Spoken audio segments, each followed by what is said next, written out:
মুহাম্মদ সাল্লাল্লাহু আলাইহি সাল্লাম বলছে দাড়ি রাখো, এরা কাটে। বলছে টাকনুর উপরে প্যান্ট বড়, এরা নিচে পরে।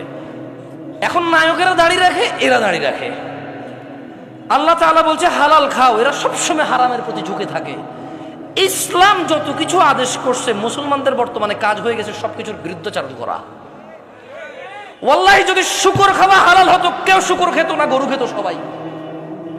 যদি মদ খাওয়া হালাল হতো এই মুসলমানরা মদের প্রতি এত আকৃষ্ট থাকতো না, সবাই পানের প্রতি থাকতো আকৃষ্ট। যদি সুদ আর ঘুষ খাওয়া হালাল হতো তাহলে আজকের যে মুসলমান আমার চোখের সামনে আসি আমার মনে হয় এরা কেউ সুদ আর ঘুষ খেত না।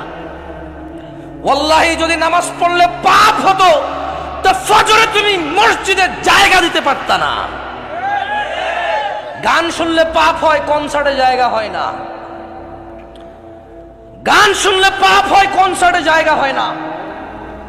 সিনেমা দেখলে পাপ হয়, ইন্টারনেটে মিলিয়ন বিলিয়ন্স ভিউ হয় ওইটার।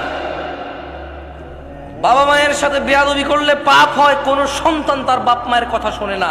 একটা সামান্য মেম্বার, ইউনিয়ন মেম্বার, ও বেটা এখন 2 লাখ টাকা খরচ করলে হওয়া যায় কি? আগের যুগ আছে সম্মান হতো। আমি রাজনীতি বক্তব্য দিচ্ছি না, ফ্যাক্ট বলতেছি, নিজের উপরে নিয়েন না কেউ। আমি রাজনীতি বুঝি কম তাই বলি না। আমার শত্রু বানায় শুধু শুধু নিজের শত্রু বাড়ায়েন না।